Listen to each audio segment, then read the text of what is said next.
Há algum tempo que vem sendo discutida a possibilidade de realização no Brasil de uma reforma tributária. Sobre esse assunto, vamos para Campinas, onde está o economista Otílio Rodrigues. Agora, será que teremos mesmo uma reforma tributária a partir desse projeto que está no Congresso Nacional? Essa é uma boa pergunta, Erivan. A reforma tributária, junto com a reforma política, talvez sejam dois temas que são desejados, são necessários, são importantes. A estrutura atual não atende mais e todo governo que entra aí nas campanhas fala que vai fazer uma reforma tributária. Existe um consenso sobre a importância e a necessidade de uma reforma tributária. Entretanto, não anda. E assim vem de muitos anos e essa conversa e todo mundo fala e entra governo e sai governo e a reforma tributária não vem. Parece que agora a gente tem algumas evidências de que talvez deva andar. Existe uma PEC de 2019 que já veio sendo debatida nas comissões temáticas lá da Câmara, do Congresso, e vai ser submetida agora em julho para votação, primeiro na Câmara e depois no Senado. E parece, Erivan, que agora vai, né? Se vai ser a reforma dos sonhos, a reforma que todos nós brasileiros imaginamos, desejamos, precisamos, é uma outra conversa. Porque, como dizia o Pedro Malan,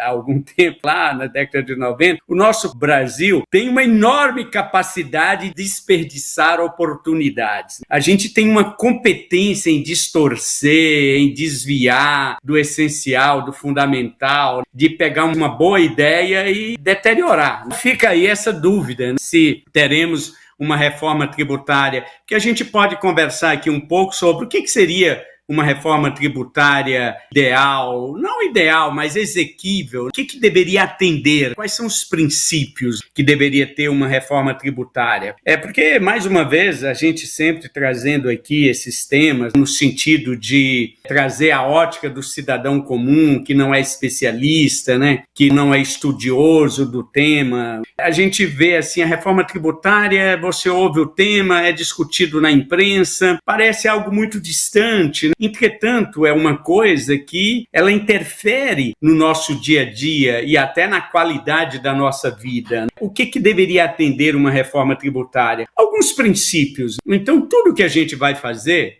seja na vida pessoal, individual, coletiva, empresarial, eu penso que se a gente seguisse aquela metodologia proposta pela filosofia de assim, primeiro, vamos definir as premissas, vamos definir os princípios. Se eu vou fazer uma reforma tributária, eu tenho que pensar assim, quais são os princípios que devem atender uma reforma tributária? A gente pensando aqui do ponto de vista ideal, uma reforma tributária teria que atender a alguns princípios, como, por exemplo, o princípio da neutralidade. O princípio da neutralidade é que ela não deve interferir no peso relativo dos preços. Numa economia de livre mercado, não pode haver ingerências que modificam o sistema de produção, em palavras mais simples. Esse é um princípio. Tem um outro princípio também, além do princípio da neutralidade, que é o princípio da equidade. Se o princípio da neutralidade olha para os produtos e serviços do ponto de vista econômico, para não haver interferência do governo na lei de mercado, o princípio da equidade olha para os contribuintes.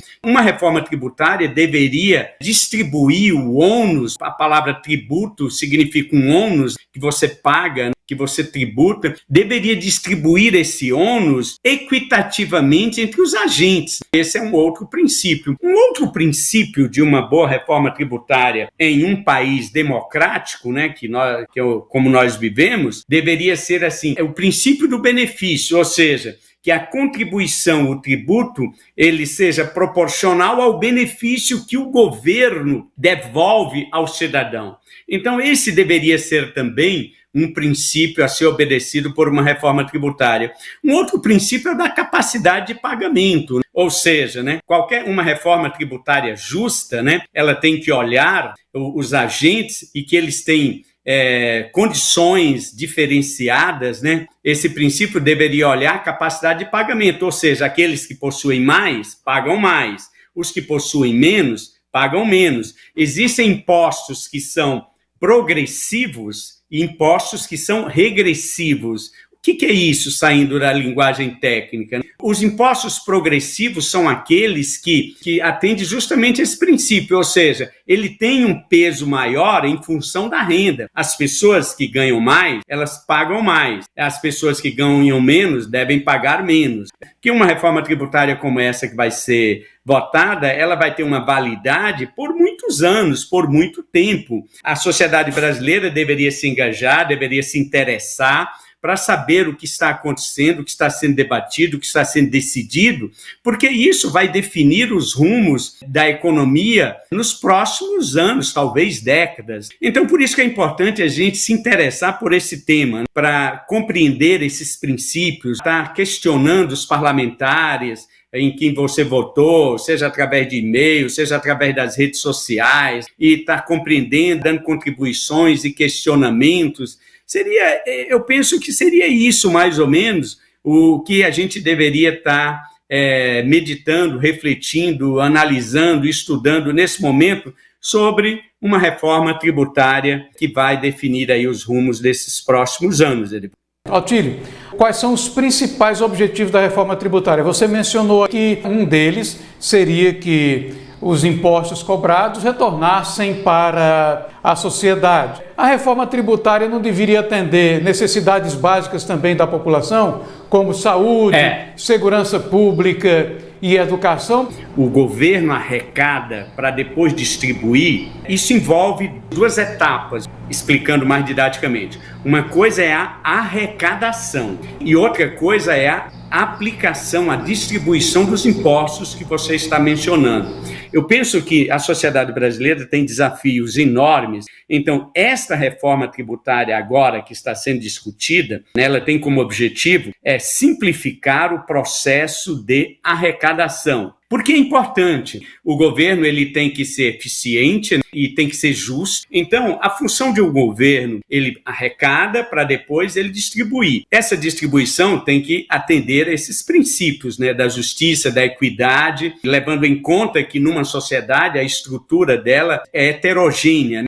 Há uma diversidade nas condições de cada um. Eu deixaria essa questão aí da aplicação dos recursos, talvez para um outro programa. Esse é um problema talvez mais grave ainda do que o problema da arrecadação, que é o que essa reforma está tentando resolver. Se a gente olha o sistema de arrecadação no Brasil hoje, qual é o problema que ele tem? São vários, mas a gente poderia listar aqui alguns. Primeiro, a complexidade do sistema. Ele é muito complicado. As empresas têm que manter um verdadeiro batalhão de tributaristas, de especialistas, de consultorias, para poder dar conta do emaranhado, da complexidade das leis. Todo dia se cria uma lei para tributar alguma coisa. Vamos pegar alguém aí do mundo desenvolvido, da economia. Se chegar no Brasil, ele fica louco diante da loucura tributária que é o sistema tributário no Brasil. Parece que ele é feito para não dar certo. Que uma reforma tributária teria que simplificar para não tornar tão complexa. As empresas perdem muito tempo, perdem muito esforço, perdem muito pessoal, se dedicando simplesmente a cumprir as exigências da legislação tributária. Segundo ponto, isto cria uma insegurança jurídica. Você vê aí o tanto de ações que tem na justiça. O Supremo Tribunal Federal acaba nessa semana de definir uma questão que já vinha de muito tempo sobre o ISS. Ou seja, é uma insegurança jurídica, porque a lei não é muito clara, não é muito simples, não é fácil, e aí gera todo tipo de interpretação. Tem aquelas pessoas que tentam tirar vantagem disso, o próprio governo e as empresas e as bancas de advocacia. Então, um outro problema do sistema tributário atual é a questão da insegurança jurídica. Um outro problema do sistema atual da reforma tributária é a questão da guerra fiscal. Embora às vezes a gente ache que isso não atinge a gente, mas, por exemplo, você pega alguns estados que eles concedem subsídios fiscais, isenções fiscais para empresas, para projetos, e com isso gera uma guerra fiscal entre estados, entre municípios, que no final das contas quem perde com isso é o contribuinte, é o cidadão. Então esse é um outro problema. E tem ainda uma última questão que eu listaria aqui, que são os problemas da atual estrutura tributária, é a questão cumulativa. No Brasil, o sistema tributário atual cobra no momento da produção. A empresa produz, automaticamente ela já tem que pagar o imposto daquilo que ela produziu. Nos países avançados economicamente, você tributa o consumo, você não tributa a empresa, porque se uma empresa compra um produto e ela já tem que pagar o imposto, se ela não vender, o que acontece? Ela tem um prejuízo enorme, isso prejudica o emprego, prejudica a sociedade como um todo. Como que é nos países avançados economicamente? A tributação é feita no consumo. Na hora que você consome, aí a empresa que fez a venda, ela faturou, ela vendeu, e sobre aquilo que ela vendeu, é tributado e ela recolhe o imposto. Você percebeu a diferença do momento da cobrança? Como que isso interfere? Esse é um problema da nossa legislação atual. Tem outros problemas também cumulativos, como, por exemplo, há uma repercussão em toda a cadeia produtiva, porque uma empresa compra, paga imposto. Aí, quando ela vende, ela emite a nota fiscal. Naquela nota fiscal que ela emitiu, a próxima empresa que comprou aquele produto, que vai ser insumo na cadeia produtiva, ela vai pagar imposto sobre um preço que ela comprou, no qual já tem imposto. Então, você paga imposto sobre imposto. Isso é um outro problema grave. Então, você vê todas essas questões deveriam ser resolvidas pela essa reforma tributária. Eu, pelo texto que eu li na imprensa, não sou nenhum especialista nessa área, parece que a reforma tributária vai simplificar. Primeiro, porque ela vai reduzir os 5 impostos principais que tem hoje, são 3 federais e 2, um de estado e um do município, que é o IPI, o PIS/COFINS, que é do âmbito federal, o ICMS do âmbito estadual e o ISS do âmbito municipal. Pelo texto proposto pela comissão, esses 5 impostos seriam